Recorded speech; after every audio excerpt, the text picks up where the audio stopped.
슬기로운 단독학생활 가족 여러분 안녕하세요. 상담하는 남자입니다. 그동안 잘 지내셨나요? 제가 사는 지역은 코로나가 급격히 확산되어서 다른 지역에서 코로나가 이렇게 확산될 때는 제가 그런 것들을 많이 느끼지는 못했었는데 막상 저희 지역에서 이 코로나가 확산되다 보니까 이 마음도 굉장히 불안하고 또 생활하는 것들도 굉장히 좀 제약적이어서 불편감이 상당히 크더라고요. 그래서 새삼 다시 한번 이 코로나의 그 위험을 느끼면서 살아가고 있습니다. 여러분들께서도 계속해서 코로나에 좀 잘 대응하셨으면 좋겠고요. 오늘 이 시간에는 오랜만에 가족분들을 위한 영상을 준비하였습니다. 상담을 진행하면서 상담자인 제가 가족분들에게 가장 많이 듣는 질문이 도박자의 빚을 갚아주어야 되는지 갚아주면 안 되는지에 대한 내용입니다. 그 질문 다음으로 많이 받는 질문이 있는데요. 바로 그것이 오늘 제가 여러분들께 말씀드리고 싶은 주제입니다. 바로 그것은 도박 중독자를 믿어야 되는지 말아야 되는지에 대한 내용입니다. 우리가 도박 중독자를 옆에서 겪다 보면 처음에 도박 중독인지도 모르고 도박 문제가 발생했을 때에는 그 문제를 해결해주기 위해서 빚도 갚아주고 타일러도 보고 또 꾸중도 해보고 여러 가지 방법을 써봅니다. 그리고 그런 방법들이 어느 정도 효과가 있을 거라고 기대를 하고 나아질 거라고 생각을 하고 그와 같은 방법으로 변화시키려고 노력을 하는데요. 그런데 제가 만난 분들은 그 방법이 모두 거의 실패를 하고 오시는 분들입니다. 그때마다 도박 중독자는 다시 한번 기회를 달라고 하고 만약에 기회를 주지 않을 때에는 그 기회를 얻기 위해서 좀 더 감정적이고 혹은 좀 더 폭력적이고 때로는 좀 더 어떤 피해를 받는 그런 방식으로 가족들을 굉장히 곤란하게 만듭니다. 그럼 가족들 입장에서는 또 어쩔 수 없이 그래 한번 또 잘해보자 혹은 알면서도 져주는 척 모르는 척 하면서 또 한번 도박자를 믿고 도박자의 행동의 변화에 대한 기대를 가지게 됩니다. 그런데 우리 가족들은 어김없이 그거에 대해서 다시 한번 속고 그걸로부터 또 다시 고통을 받는 이런 과정을 계속 반복해 왔습니다. 그런 과정에서 우리는 이 도박 중독자를 믿어야 되는지 말아야 되는지 매우 고민하게 됩니다. 도박 문제가 지금까지 반복돼서 도박 중독자가 자기가 한 말을 지키지 못했던 것들을 생각을 하면 다시는 절대 믿어서 안 될 거라고 생각을 하고 있습니다. 또 한편으로는 그러면 이 가족이 믿어주지 않으면 도대체 이 도박 중독자는 누가 믿어주냐. 이 도박 중독자가 가엾고 불쌍하고 그리고 또 누군가가 믿어줘야 이 도박 중독자도 뭔가 희망이 있고 다시 한번 해보려고 하는 마음이 있지 않겠냐 하면서 믿어주는 분도 계십니다. 그래서 객관적으로 보고 과거에 있었던 일을 가지고 판단을 내리면 도박 중독자를 믿을 수가 없습니다. 그런데 우리는 그런 상태에서도 도박 중독자를 믿어야 되는지 말아야 되는지 굉장히 고민하고 있습니다. 이거 왜 그럴까요? 바로 믿음이 가지고 있는 어떤 속성이 있어서 그럽니다. 믿음은 다른 말로 하면 신뢰라고도 할 수 있습니다. 그래서 믿음이라고 하는 것은 상대방과 내가 갖는 어떤 그런 독특한 관계를 만드는데요. 바로 이 관계가 신뢰로운 관계입니다. 그리고 이 신뢰로운 관계는 신뢰로운 관계에서 끝나는 게 아니라 우리가 신뢰로운 관계를 통해서 무언가 할 수 있을 것 같다는 무언가 나아질 거라는 그런 기대를 만들고요. 이 기대가 바로 희망이라고 불리는 것입니다. 그래서 우리가 도박 중독자를 믿지 못하는 상황, 지금까지 계속 속아왔고 그로 인해 엄청난 고통과 피해를 입고 있음에도 불구하고 우리가 도박 중독자를 믿는 것을 쉽게 포기하지 못한 이유는 그 믿음을 포기하는 순간, 믿지 않는 순간 우리는 그걸로 끝나는 게 아니라 우리의 미래, 우리의 기대가 사라지는 거고요.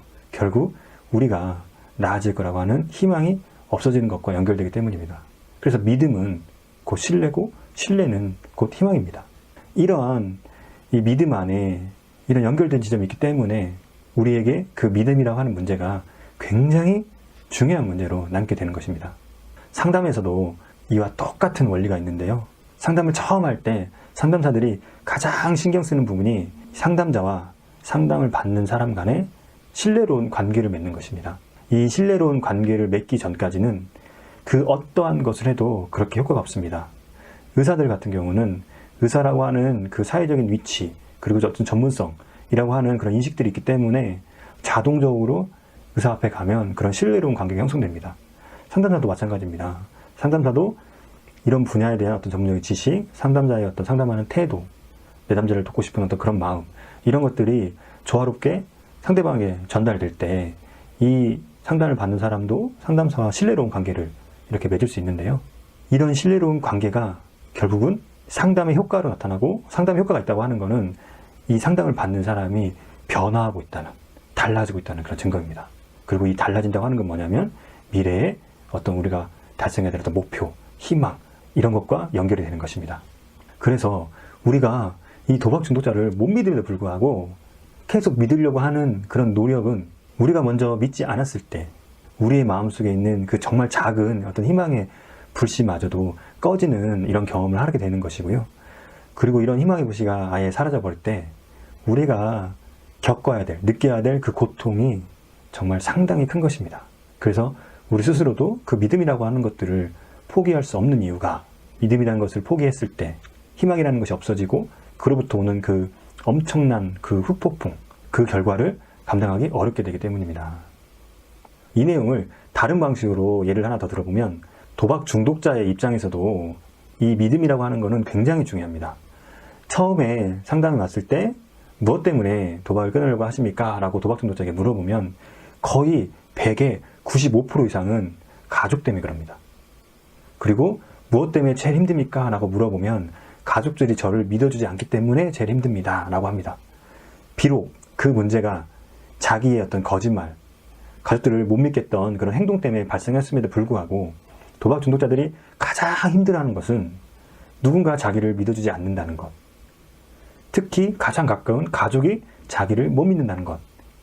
이것 때문에 매우 힘들어합니다. 왜 그럴까요?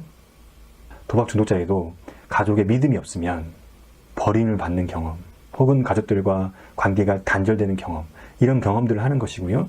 그렇게 가족들과 인연의 끈이 끊겼다라고 느껴질 때 자기가 도박을 끊고 나서도 돌아갈 수 있는 곳이 없다라고 생각이 들고, 그래서 내가 도박을 끊을 이유가 없다라고 생각이 듭니다. 즉, 미래에 대한 어떤 변화에 동기가 없기 때문에 미래에 대해서 희망도 없어지는 겁니다. 그래서 이 믿음이라고 하는 문제는 가족의 입장에서나 도박자의 입장에서 결국 변화할 수 있는 어떤 힘, 그리고 이 변화할 수 있는 힘을 통해서 미래의 희망이라는 것과 연결이 되기 때문에 믿지 못하는 마음을 갖거나 누군가 나를 믿어주지 않는다라고 느껴질 때 단순하게 그 마음이 거기서 끝나는 게 아니라 우리가 변해야 될 그런 기대와 희망까지도 없어지는 것입니다. 그래서 저의 이런 좀 생각 때문에 주변의 상담사들과도 좀 의견 차이가 있었습니다. 어떤 상담사들은 믿으면 안 된다. 바닥을 찍고 올라와야 된다. 그래서 모든 것들을 차단을 하고 그 사람이 바닥을 치고 올라올 때까지 기다려야 된다. 이렇게 말하는 상담사도 있었습니다. 물론 저도 그거에 대해서 부인하지는 않습니다. 하지만 그냥 제 생각에는 그렇게 바닥을 칠 때도 그 바닥을 치면서 거기서 끝나지 않고 그 바닥을 찍고 올라오려고 한다면 누군가는 이 도박 중독자를 믿고 있어야 되는 거 아닌가, 저는 이제 이런 생각을 하고 있습니다. 그래서 좀 불편해요, 사실. 다른 상담사들이 왜 그걸 믿냐, 믿으면 안 된다라고 가족들에게 이렇게 막 뭐라고 할 때도 있고, 그리고 또 가족들이 그걸 지키지 못해가지고 왔을 때 또 어떤 분들은 그렇게 하시면 안 된다라고 마치 이렇게 혼나는 것처럼 느낄 수도 있거든요. 근데 그런 가족분들의 마음을 이렇게 상담을 하다 보면 가족들이 그것마저 놓았을 경우에 느껴야 될 어떤 고통이 굉장히 크다는 것이죠.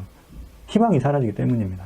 그래서 저는 도박 중독자를 믿어야 되냐, 믿지 말아야 되냐, 이렇게 논의를 하면 안 된다라고 생각을 합니다. 도박 중독자 입장에서나 가족의 입장에서나 제가 좀 전에 말씀드린 것처럼 믿음이라는 것은 무조건 필요합니다. 그게 곧 삶의 희망이고 가능성이기 때문입니다.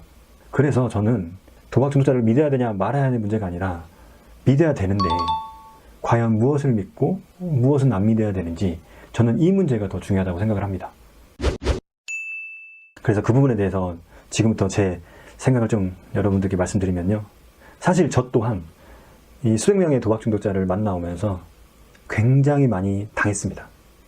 이 당했다는 표현에서 좀 느껴지시는 게 있을지 모르겠지만 저도 도박자의 말에 속은 적도 정말 많고요.